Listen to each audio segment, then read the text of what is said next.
Также были созданы ГМ-свинки. Так, в 2020 году FDA разрешила выращивать генетически модифицированных свиней для проведения лабораторных тестов. Также данные свинки используются как модельные объекты для трансплантологии. Также ГМО в медицине нашло свое применение. Впервые это было в 1982 году, когда был разработан человеческий инсулин, который был получен с помощью бактерий Escherichia coli, кишечной палочки.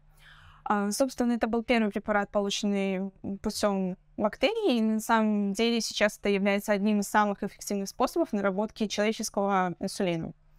Также несколько лет назад ученые сконструировали такой штамм Escherichia coli, который способен конструировать белок. И этот белок необходим, чтобы наша поджелудочная железа смогла выработать человеческий инсулин самостоятельно. То есть он стимулирует на выработку данного гормона.